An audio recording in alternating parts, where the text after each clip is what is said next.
저와 번갈아 교독하고 마지막 절 함께 읽겠습니다. 우리 구주 하나님과 우리의 소망이신 그리스도 예수의 명령을 따라 그리스도 예수의 사도된 바울은 믿음 안에서 참 아들 된 디모데에게 편지하노니 하나님 아버지와 그리스도 예수 우리 주께로부터 은혜와 긍휼과 평강이 내게 있을지어다. 내가 마게도냐로 갈 때에 너를 권하여 에베소에 머물라 한 것은 어떤 사람들을 명하여 다른 교훈을 가르치지 말며 신화와 끝없는 족보에 몰두하지 말게 하려 함이라. 이런 것은 믿음 안에 있는 하나님의 경륜을 이름보다 도리어 변론을 내는 것이나. 아멘. 어제에 이어 오늘도 디모데전서 개론 시간을 가지도록 하겠습니다. 지난 설교를 통해 서신서의 배경과 기록 시기 그리고 구체적인 내용들을 살펴보았습니다. 그 내용 중에는 사도 바울이 제자 디모데에게 목회자가 무엇인지 그 자세를 강조하는 것이 특히 인상적이었습니다. 목회의 방법들, 목회를 어떻게 하고 목회를 운영하고 또 교회를 또 다루고 하는 이런 방법들은 시간이 걸리지만 습득하기 마련입니다. 주변의 도움을 받을 수도 있습니다. 그러나 목회자의 자세는 끊임없는 자기 성찰과 깨어짐, 오랜 시간 속에서 단련되어야만 가능한 것입니다.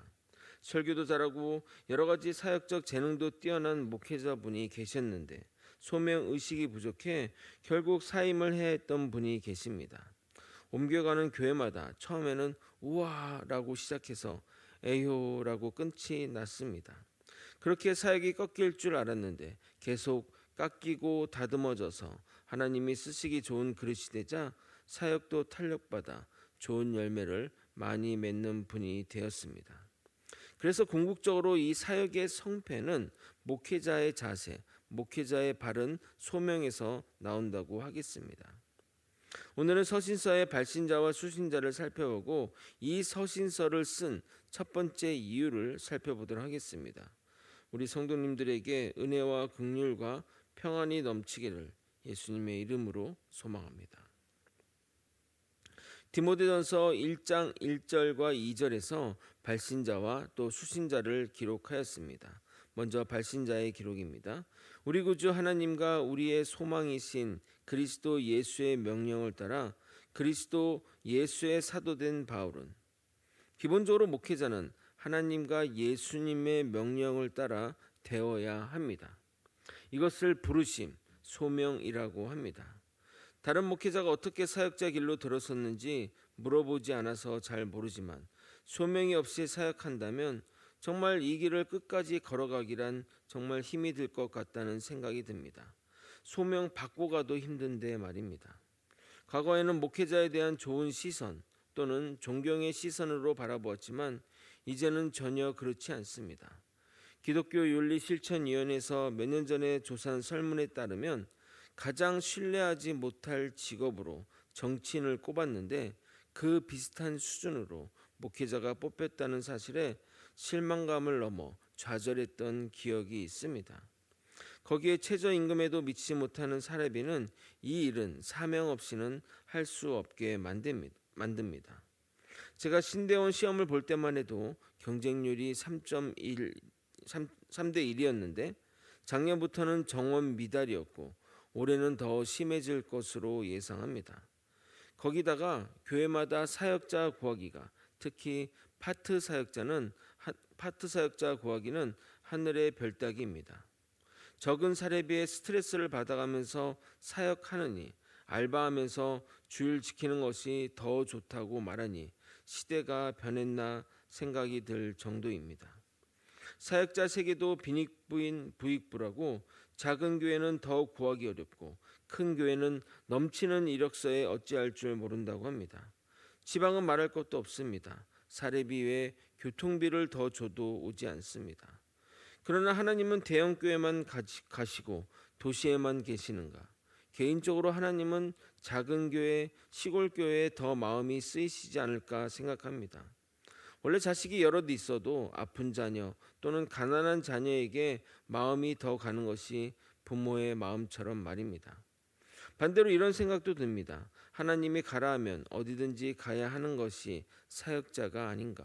왜 좁은 길로 가지 않고 넓고 사람들이 많이 가려는 길로 가려고 할까 하는 생각 말입니다. 그런 의미에서 우리 지금 계신 손 목사님도 그렇고 앞으로 오실 사역자 분들에게 우리 모두 정말 잘해드려야겠다는 생각을 합니다. 목회자가 어디를 가는 것이 당연한 것이지만 당연하지 않은 시대, 이곳 거제, 그것도 거제면에 사역하러 온 것이기에 귀하게 여겨야 한다는 것입니다. 어느 성도분이 저에게 이런 이야기를 했습니다. 그분은 의미 없이 한 말이겠지만 저는 그 말이 굉장히 기억에 오래 남았습니다. 여기는 좋은 목회자가 와도 오래 안 있다 가니 상처받고 해서 사역자에게 마음을 잘 안 주는데 목사님한테 마음을 줄 테니 오래 계셨으면 좋겠다고 말입니다. 목회자는 하나님의 명령을 따라 움직이는 자입니다. 부르심에 후회가 없으신 하나님의 명령을 따라 살아가는 저와 여러분이 되시길 예수님의 이름으로 소망합니다. 그런데 본문에서 주의해야 할 것은 사도 바울이 디모데에게 보내는 편지에서 왜 자신의 사도권을 강조하는 것일까요? 우리가 알기로 서신서에서 사도권을 강조하는 경우는 사도권의 논쟁이 있을 때라고 말씀드렸는데, 그러면 디모데가 사도 바울의 사도권을 부정한다거나 의심한다는 말일까요? 아닙니다. 이 편지는 디모데에게 보내는 편지이며 동시에 에베소 교회 전체에게 보내는 편지이기 때문입니다.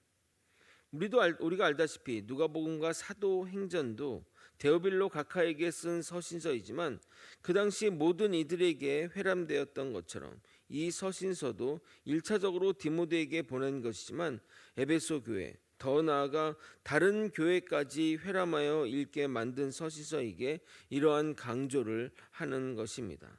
이것은 디모데전서를 마무리하는 문구에서 확인할 수 있습니다. 디모데전서 6장 21절입니다. 이것을 따르는 사람들이 있어 믿음에서 벗어났느니라. 은혜가 너희와 함께 있을지어다. 정확하게 은혜가 너와 함께 있을지어다 라고 말하지 않고 복수인 너희와 함께 있다고 말하는 것에서 확인할 수 있습니다. 이어서 편지의 수신자가 나옵니다. 2절을 여러분이 한번 읽어보도록 하겠습니다. 함께 읽겠습니다. 시작. 믿음 안에서 참 아들 된 디모데에게 편지하노니 하나님 아버지와 그리스도 예수 우리 주께로부터 은혜와 긍휼과 평강이 내게 있을지어다. 사도 바울은 디모데를 믿음 안에서 참 아들이라고 지칭할 정도로 둘의 사이는 각별합니다. 그러기에 우리 그리스도인들에게 최고의 축복이라 할 수 있는 은혜와 긍휼과 평강이 있기를 강구하는 겁니다. 은혜는 우리가 주 안에서 누리는 모든 것을 말합니다. 죄사함의 은혜, 또 하나님의 자녀되는 은혜, 삶에서 주님의 돌보심을 받는 은혜 등등 모든 것이 다 하나님의 은혜인 것입니다. 여기에 긍휼은 용서받음에 대해 강조하는 은혜라 하겠습니다. 세상은 우리의 죄에 대해 정죄하고 죄로 인해 탄압하지만 하나님은 우리가 무슨 죄를 지었다 할지라도 우리를 용서하시며 우리의 죄를 묻지 않으십니다.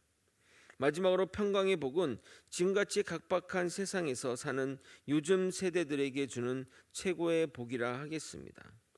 경제적으로 더 좋은 환경에서 살고 있지만 각종 병을 안고 살아가는 현대인이 우리 주변에 많은 것은 다 이 모든 것이 마음의 문제와 연관이 있다 생각됩니다. 그래서 밤새 평안하셨는지요가 우리 시대에 정말 중요한 인사말이 되었습니다. 히브리인들은 그래서 만날 때마다 샬롬 샬롬 말하며 서로의 평안을 살피는 것입니다.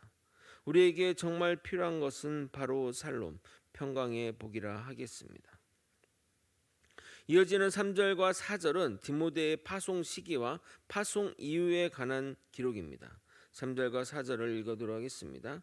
내가 마게도냐로 갈 때에 너를 권하여 에베소에 머물라 한 것은 어떤 사람들을 명하여 다른 교훈을 가르치지 말며 신하와 끝없는 족보에 몰두하지 말게 하려 함이라. 이런 것은 믿음 안에 있는 하나님의 경륜을 이룸보다 도리어 변론을 내는 것이라. 사도 바울이 감옥에서 잠시 풀려난 후에 소아시아 지역의 교회를 두루 다니면서 살피던 중 에베소를 들렀고 거기에 침투한 유대 율법주의자들의 이야기를 듣고 걱정이 되어 디모데를 그곳 담당 목회자로 남겨두게 된 것입니다. 3절에 그 내용이 담겨 있습니다.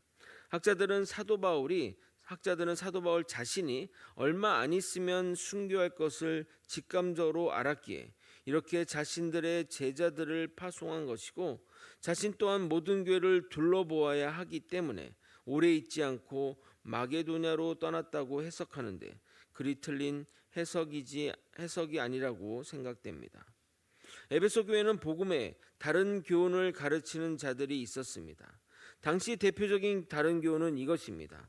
우리는 예수 그리스도를 믿음으로 구원에 이른다고 알고 있지만, 당시 유대 율법주의자들은 예수를 믿는 것은 당연한데 그걸로 충분하지 않고 할례와 유대 율법을 지켜야만 구원에 이른다고 가르쳤던 것입니다. 당연히 그것은 복음이 아닌 겁니다. 그래서 사도 바울은 갈라디아에서 정말 피토하는 심정으로 이렇게 말하는 겁니다.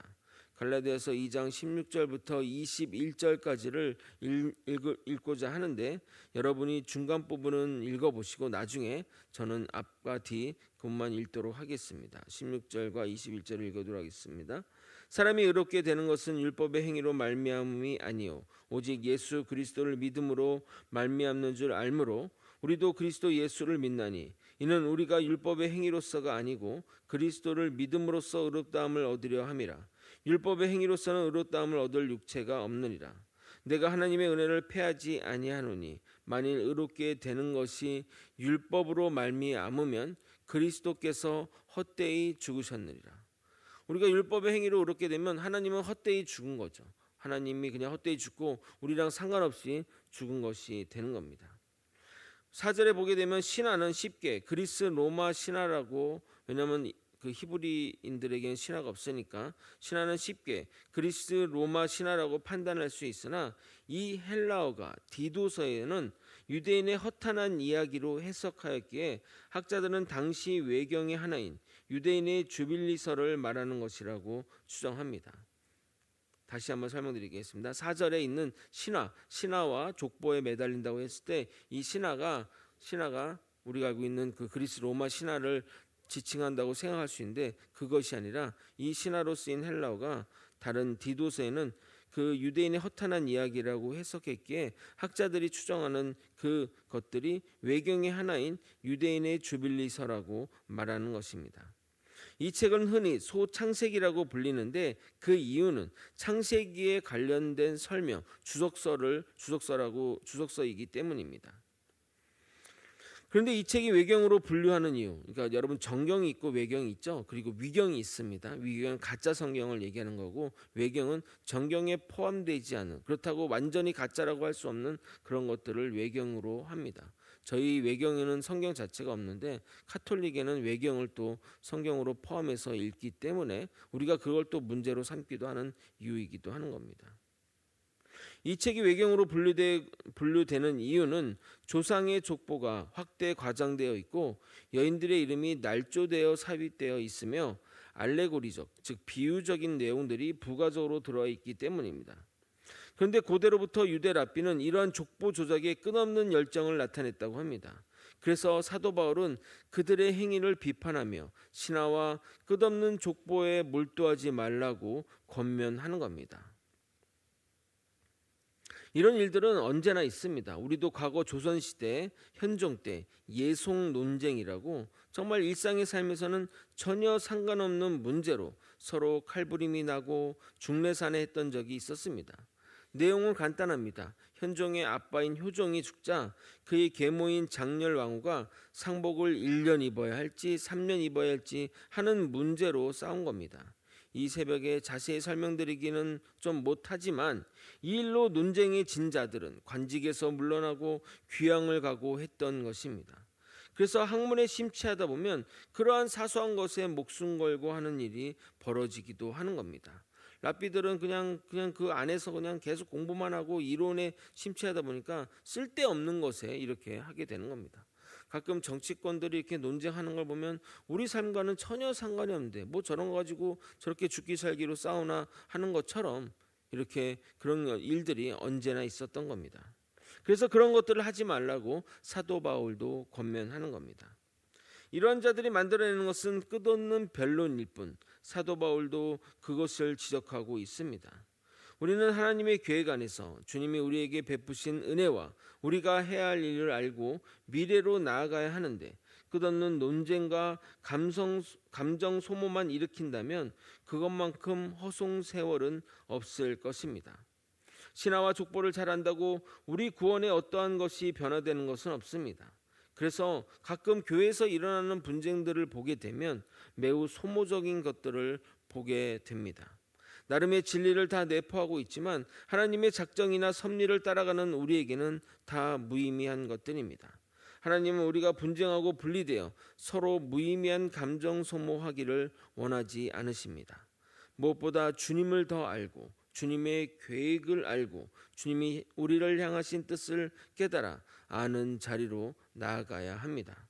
그럴 때 우리는 주님의 뜻을 따라 살아가는 자가 될 것입니다. 말씀을 정리하겠습니다. 사도 바울은 아들과 같은 디모데를 축복한 다음에 에베소 교회에 파송한 첫 번째 이유를 설명하고 있습니다. 그것은 바로 유대 율법주의자들의 허탄한 이론에 관한 것입니다. 하나님의 구원의 계획과 우리를 향한 뜻과는 전혀 상관없이 계속해서 변론만 일으키는, 논쟁만 일으키는 것들입니다.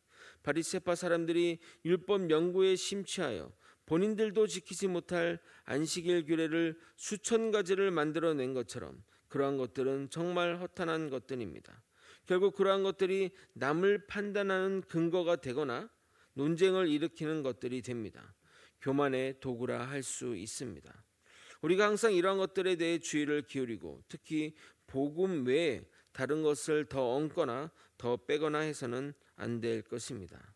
주님의 복음 안에서 하나님의 계획을 알아가며 그 뜻대로 살아가는 저와 여러분이 되시길 예수님의 이름으로 축원드립니다.